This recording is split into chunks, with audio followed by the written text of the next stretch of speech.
What's up, YouTube? It's Bro the Franchise Guy, coming at you again with a brand new episode of your Philadelphia Phillies franchise.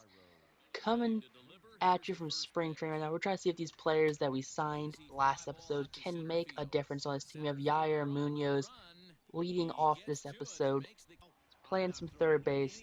He could play pretty much everywhere except catcher and first. I don't think he plays center either, but he could play like second, shortstop, third, left, right.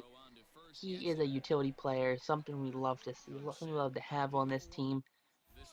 He was probably, looking at his stats, he's a better version of a Phil Gosselin. So we love to have these guys that can play multiple positions on this team. I love having them on the roster. You can put them anywhere. But Munoz not getting off to a great start offensively, unfortunately, against the Detroit Tigers. Taking on Alex Wilson right now. We're going to go to deep right field, and camping under it, right fielder has it, and it's going to be a fly out.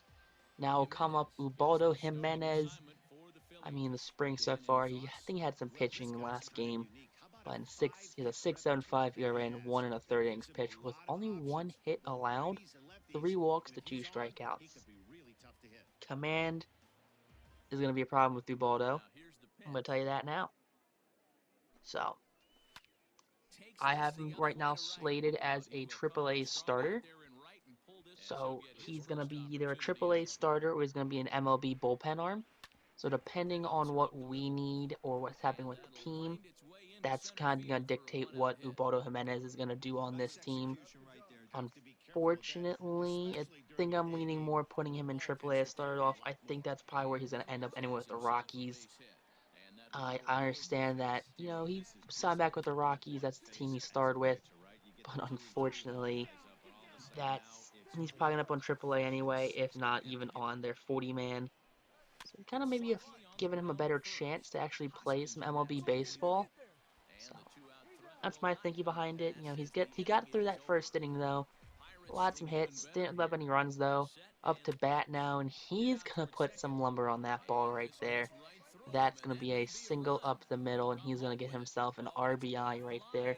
You love to see it when pitchers rake. Absolutely love when pitchers rake. The best part about pitchers is when they rake. But I like his windup. How he has the windup and he drops the arm and he wings it. That's awesome. He gets his first strikeout right there. We're up 7-0. 0-2 count now to Martin, and Martin's gonna strike out swinging right there. So back-to-back punches out for Ubaldo Jimenez. And now Jacob Stallings up 0-1 count. Can he put some lumber on that ball? He can. That ball gonna die, and yes, it will. The diving Scott Kingery could not get to it in time.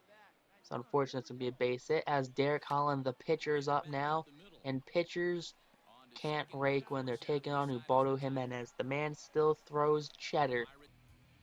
But Scott Kazmir, another one of these former great pitchers, former All-Star Scott Kazmir, took on the Phillies in the 2008 World Series. Now he's trying to get a spot in a major league rotation with the Phillies. He's a left-handed arm. He throws low mid 90s. I haven't gotten him above 93 or 94, honestly, so he's going to be just a left-handed arm, probably more suited for a bullpen role. Maybe a six-starter type, just like Ubaldo Jimenez.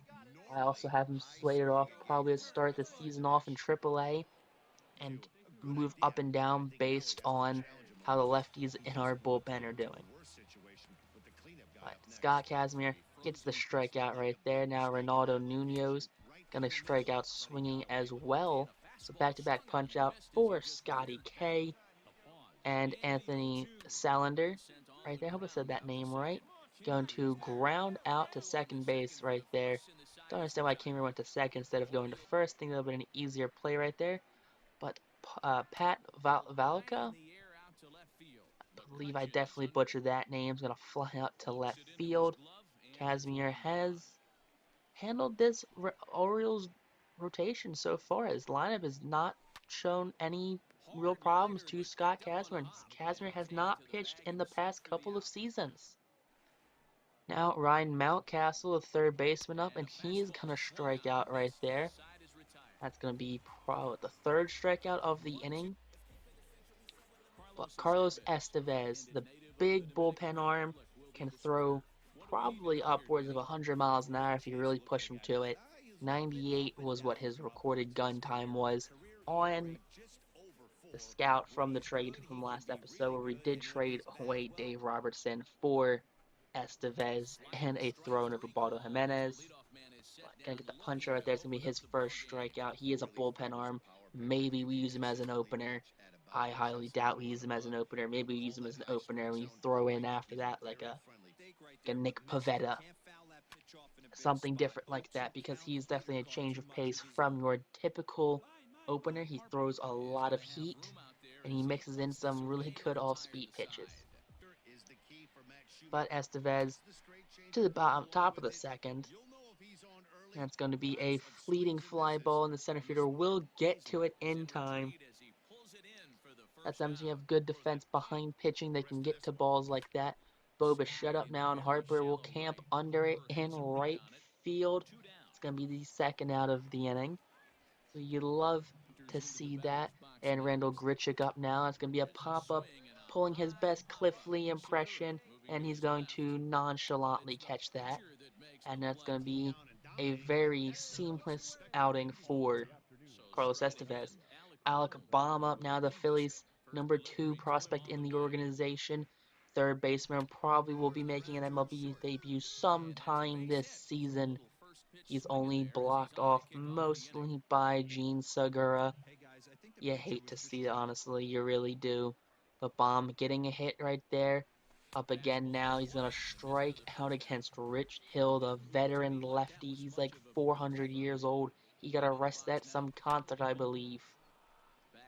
But top of the fifth, there we go. Get a single up the middle. Take too big of a turn, and we're going to get gunned out at first base right there. Oh, you hate to see stuff like that. Over at third base now. Can Alec Baum be that gold glove fielder that the Phillies really need? Nope.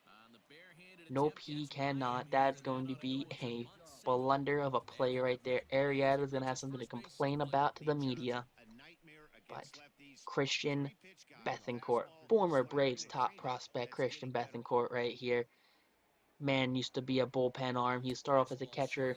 Then he said he wanted to be a reliever. Now he's a catcher hybrid. He can play some outfield. Here he is playing in left this game. So we're rounding out the players who we thought were going to be hopefuls for this roster. Maybe can do some late addition pushes.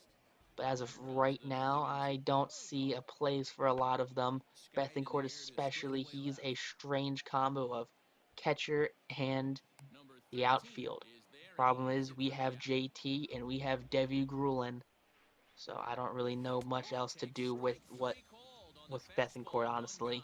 We do have some young guys in the minors who might be able to eventually be the backup to JT, but as of right now, it's just going to be a toss-up between Knapp, Grulin, and Bethancourt. So at some point this season, you're probably going to see all 3 of them, honestly. But Bethancourt showing his versatility in the outfield right now, showing that he is a solid defender, to say the least. That if his bat cannot do it for you, he will at least do his best in the outfield. We're not going to be able to see him at catcher right now. We're just going to see him behind, in the outfield as of this episode. But we do get the victory right there. Everyone's cheering us on. Look at all these guys. Harper in the dugout, Nola in the dugout, DD. Just look at all these great guys. It's gonna be a fun series. On Wednesday we'll be having our opening day episode, so stay tuned definitely for that, guys. I'm super excited for this series. Twice a week we'll have uploads for this Philadelphia Phillies franchise. But until next time, YouTube, like, comment, and subscribe if you enjoyed it. And peace out, rock on, and stay super classy, I guess.